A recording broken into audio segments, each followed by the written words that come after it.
पहुंची। मैं ऐसे बैठ के, क्योंकि ये एक इंपॉर्टेंट पॉइंट था, इसलिए रात के 1 बजे भी मैं ध्यान से उसे देख रहा था कि मैं इस पूरी वीडियो को देखता हूं कि क्या बोला इस भाई ने, अपने तर्क को रखने के लिए, क्योंकि मैंने एक पॉइंट समझाया था। आइए मैं आप सबको भी बताता हूं, परमेश्वर शब्द हम क्यों नहीं बोलते। अगर यहां पे किसी का सवाल हो तो जान ले, ये एक बहुत ही भद्दा शब्द है। भद्दा मीन्स बहुत भद्दा। क्यों नहीं बोलते, इसका कारण है। और तब हमने नबी के संदेश से पाया कैसे बाबुली धर्म जब चालू हुआ तो निम्रोद और उसकी पत्नी सेमेरामिस, फिर निम्रोद मर गया, फिर सेमेरामिस उस टाइम, ओरिजिनल किताब पढ़िए, चर्चेजेस में जहां से स्रोत है उसमें से आप पढ़िए तो वहां पढ़ जाएंगे, व्यभिचार के कारण, कि वो ऐसी औरत थी, उसके पेट में एक बच्चा पड़ा, वहां एक खबर चल गई, देवता मरते थोड़ी ना है, वो तो फिर आ रहे हैं, यानी जो मेरे पेट में बच्चा वो भी निम्रोद है।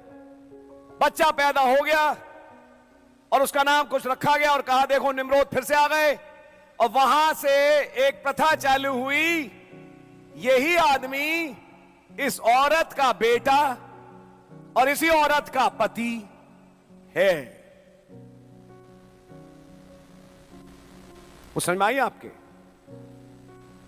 और हिंदुस्तान में कई नामों में, विभिन्न देशों में ये बातें प्रचलित हुई, और जब ये बात हिंदुस्तान पहुंची तो स्त्री का नाम इसी रखा गया और पुत्र का नाम ईश्वर रखा गया। ईश्वर एक छोटा बालक नहीं है, ईश्वर एक जवान आदमी है। कहने के लिए तो पति है, लेकिन अपनी ही क्या बोले यार, बड़ी भद्दी सी बात है। और वो गोद में लेटे हुए हैं और जैसे बच्चा दूध पी रहा है, दूध पी रहे हैं। तो हमने कहा क्या ये तस्वीर यीशु मसीह और उसकी दुल्हन में लगा सकते हैं?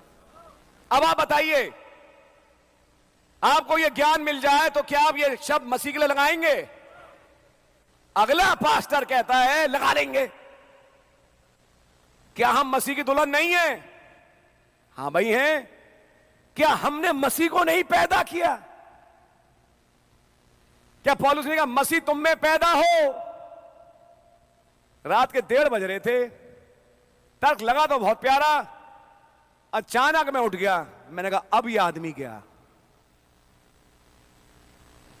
क्योंकि एक ही उसी मिनट मैं विश्वास करता हूं खुदा ने, पवित्र आत्मा ने एक आवाज बोली अंदर।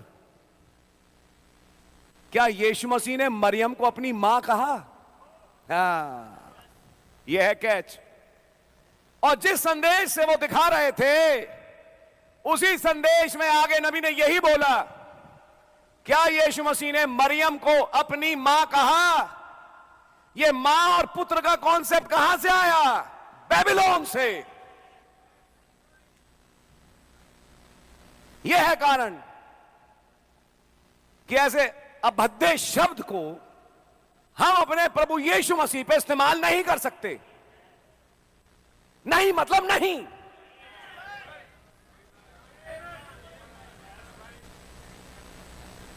खुदा भी तो बहुत अभद्दा शब्द है, खुदा कोई अभद्दा शब्द है ही नहीं। खुदा तो एक पारसी शब्द होगा। खुदा तो ज़ोरास्ट्रियों को कहते थे, कहते होंगे।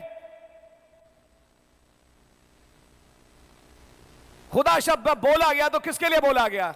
बोले ज़ोरास्ट्र के लिए। अरे भाई, खुदा शब्द का मतलब क्या है? परमेश्वर शब्द का मतलब है इसी का वार, यानी जो मां बैठी है वो उसी का मैं हस्बैंड हूं, यह है मतलब ईश्वर का। और खुदा शब्द का मतलब है, मैं खुद देख चुका हूं, मैंने खुद सर्च किया, खुदा का मतलब है खुद आ। वो चाहे कुछ भी कहे, मत सुनिए, यह बकवास जो लोग किताबों में छाप छाप के बांट रहे हैं, सब में एक बकवास घुमाई जा रही है। वो जो स्वयं आया, मेरे पास लिटरेचर है, मैंने खुद पढ़ा।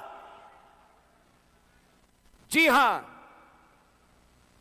लेकिन ज़ोरास्ट्र तो दुष्टा होगा, अहूरा मज़दा दुष्टा होगा। मुझे उससे क्या मतलब? खुदा शब्द एक टाइटल है, गॉड शब्द एक टाइटल है, नाम नहीं है। इसी के ऊपर बहुत द्वंद्व चला। अब ध्यान से सुनना। और तब वो स्त्री बाबुली धर्म में उसी पुरुष की पत्नी और उसी की मां कहलाई। अब आत्मा पकड़िए, मां बन गई तो उम्र में बड़ी नहीं बन गई। जब मां कहलाई तो क्या उम्र में बड़ी नहीं कहलाई? अरे बोलो भाई, पहले कौन आएगा, मां या बच्चा? पहले मां आएगी फिर बच्चा आएगा। और वही उसकी पत्नी है। तो यहां से एक प्रथा चालू हुई कि पत्नी की उम्र बड़ी भी हो सकती है।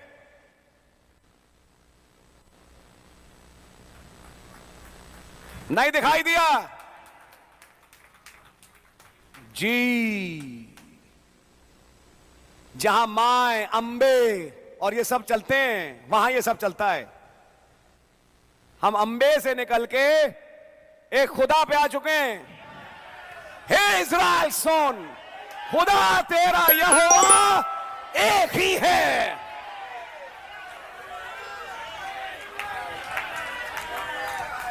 यहां इनकी चलेगी, किसी स्त्री कलीसिया की नहीं। जो ये कहेंगे वो फाइनल है। यह है बात, समझ में आ रही है आपके? इसलिए इन बातों को समझिए। ये एक आत्मा है जो चल हुई बेबीलोन से, और बेबीलोन से चलते चलते जाने कहां कहां फैल गई, अलग अलग रूपों में घूमती है। मैंने जैसी रात के 1:30 बजे वो वीडियो देखी, मैंने कहा ये पास्टर तो गया। और बहुत ही पुराना वरिष्ठ पास्टर था वो। 3 महीने के अंदर कोविड की दूसरी वेव आई और वो गया। मैंने वीडियो देखने के बाद कुछ अपने चर्च के भाइयों से कहा, देखना या तो ये